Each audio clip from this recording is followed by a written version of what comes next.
now that the battle report is officially over, I can go over one or two of my final thoughts on this particular game, beginning with the major reason for concession, which is that the Chaos Demons of Tzeentch are behind by 3 victory points, with only 4 units left alive on the table, while also only having 1 active tactical objective card that is doable without placing them in a bad position afterwards. The one good tactical objective card is Secure Objective 2, which could be completed by the Demon Prince of Tzeentch with Wings, who's down to 6 wounds, who is not locked in combat with the Repulsor. It could move up to 12 inches towards this squad of 5 intercessors, and then make a long charge into the squad of intercessors in order to get within 3 inches of the center of Objective Marker 2, while at the same time, if it makes a long enough charge and puts itself in the right position, it can kill off enough intercessors while getting itself into base to base with the remaining intercessors so that they cannot attempt to contest the objective marker. On the other hand, Objective Marker 6 is not a doable tactical objective card, unfortunately, because the Warlord Bjorn the Fell-Handed would be close enough to heroically intervene, and most likely that would be a death sentence for either Demon Prince of Tzeentch with Wings, because Bjorn the Fell-Handed has a toughness of 8 and the Demon Princes only have a strength of 7. Also, Bjorn the Fell-Handed has a strength of 12 thanks to True Claw, meaning it would wound on 2s re-rolling against the Demon Prince's toughness of 6. And of course, the other issue is even if the Demon Prince survives, if Bjorn the Fell-Handed does heroically intervene into combat, it of course would contest the objective marker. Finally, we have Hold the Line, which is also a not good tactical objective card for the Chaos Demons of Tzeentch, because in order to complete it, they would need both Demon Princes of Tzeentch with Wings, who are down to 6 wounds, to fall back away from the Space Wolves into their own deployment zone. The problem with this is I'm not sure off the top of my head if the Demon Prince of Tzeentch with Wings, who's down to 6 wounds, who is locked in combat with the Repulsor, can advance if it falls back out of combat. And if it can't advance while falling back, then it will not be fully within its own deployment zone.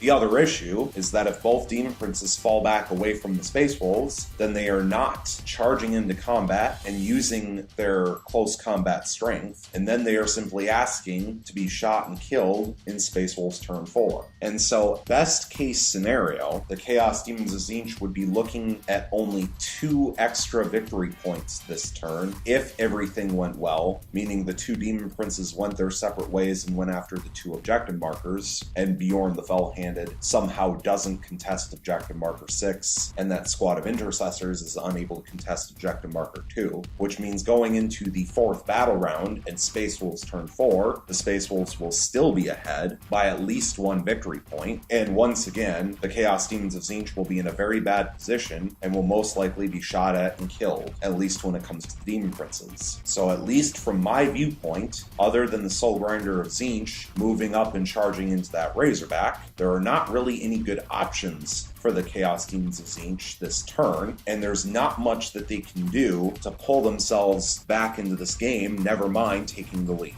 With that being said, I do want to point out some mistakes that I've made throughout the course of the battle report, especially for the Space Wolves, because I made a lot of strategic mistakes for them. First and foremost, in the first battle round, Space Wolves turn 1, I should have had the last weapons from the Repulsors fire at the Warlord Lord of Change and not the Soul Grinder of Tzeentch, who was sitting on objective marker 3, because had I done so, there's a chance that that Warlord Lord of Change would have been killed off in the second battle round rather than the third, which would have given the Space Wolves the victory points for Kingslayer that much quicker, and they could have potentially drawn newer, better tactical objective cards. Also, when that squad of Screamers was knocked down to a single model with a single wound, I should not have finished it off in the shooting phase, and instead should have let Bjorn the Fell-Handed charge into it and finish it off in order to get the Blood and Guts tactical objective card. That way, the Space Wolves would not have had to rely on charging the Lord of Change to complete Blood and Guts. and most likely they would have been able to complete that tactical objective card in the second battle round as well. I also do want to point out that in the pregame show, which was released before the battle report, I had mentioned that the Venerable Dreadnought was going to take the Relic of the Fang, the Armor of Russ, but of course, as I began to play the battle report, I realized that Venerable Dreadnoughts are not characters, and so it should not have taken the Relic of the Fang, the Armor of Russ. Now luckily, I realized this before the Relic of the Fang, the Armor of Russ had to be used, and so we simply played the entire battle report without the Space Wolves having a Relic of the Fang. So I do apologize about giving the Relic of the Fang to the Space Wolves in the pregame show, but they effectively played the entire battle report without one. So we don't have to go back and redo any rolls because the Venerable Dreadnought took an invulnerable save that it shouldn't have, so that's fine. It also means that technically the Space Wolves played with a handicap because they should have brought a Relic of the Fang on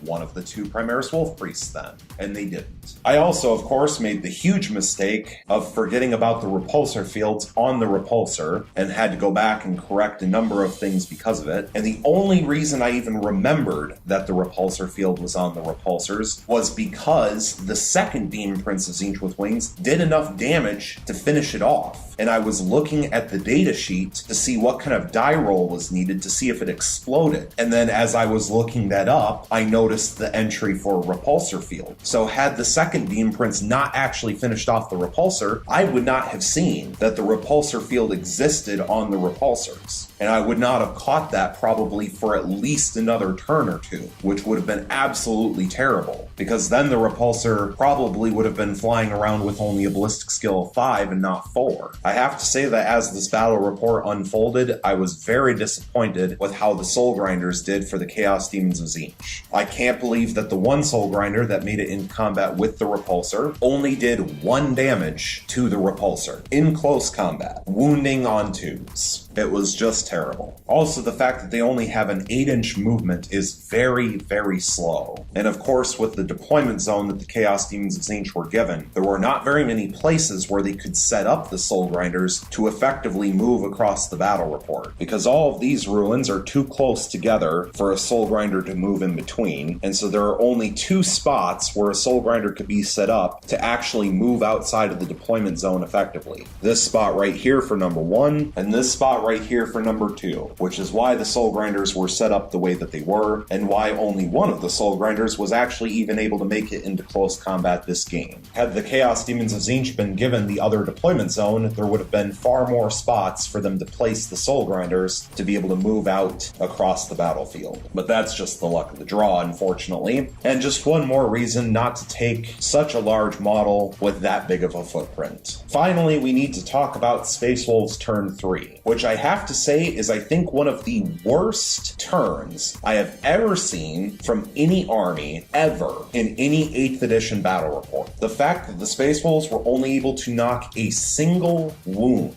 off of the Warlord, Lord of Change in that shooting phase with as many shots as they fired at it is just absolutely disgusting. That shooting phase is exactly the reason why anytime that I bring an Ultramarines army, I also bring Rabout Guilliman. Because if you can't re-roll all failed hit and all failed wound rolls, you're going to get a turn like that where you have multiple units just unable to wound completely. And while the Lord of Change did make quite a few 3-up invulnerable saves, it should have. I feel like over the course of that shooting phase, the Lord of Change only made a slightly higher than average number of 3-up invulnerable saves. And to do so, it did have to use its once per game reroll thanks to the Impossible Robe. And so I can't be mad at that. What I can be mad at, and absolutely disgusted with, is the one repulsor that got all 4 hits with its last Talon and twin last cannon, and then all 4 failed their 3-up wound rolls. How do you fail 4 3-up wound rolls in the same roll? Statistically, you should make at least 2 of those, if not 3. And so that was absolutely terrible. Especially when the very last thing to fire was a single intercessor with an auto bolt rifle into the Demon Prince, which managed to knock a wound off. Same hit roll, same wound roll, same saving throw. It also did not help that in the turn 3 shooting phase for the Space Wolves, the squad of 3 aggressors did not get very many shots on 6d6. They got either 14 or 15 shots, when you could potentially have a max of 36. Minimum of 6 shots, maximum of 36, which I think puts the average at about 21 or 22 shots, somewhere in there. At least 20 shots, and they got either 14 or 15. Absolutely terrible. Plus, what makes it even worse is that had the Warlord, Lord of Change, not Herald, or at least passed its Tyrant of the Warp roll in Tzeentch turn 2, the Space Wolves would have failed to kill the Lord of Change in Space Wolves turn 3. And actually, even if the Lord of Change had only inflicted 1 mortal wound on itself, and not 3 or 2, the Lord of Change still would have survived. That's just absolutely ridiculous. And props to the Lord of Change for being so resilient, even though he's Tzeentch and not Nurgle. But I definitely felt that it was more a failure on the Space Wolves' part than a success for Chaos Demons of Tzeentch. The final mistake that I need to talk about for the Space Wolves is I forgot all the way up until the battle report was over that Bjorn the Fell-Handed, being the Warlord and having the Warlord trait Saga of Majesty, means that his aura of friendly units being able to reroll hit rolls of 1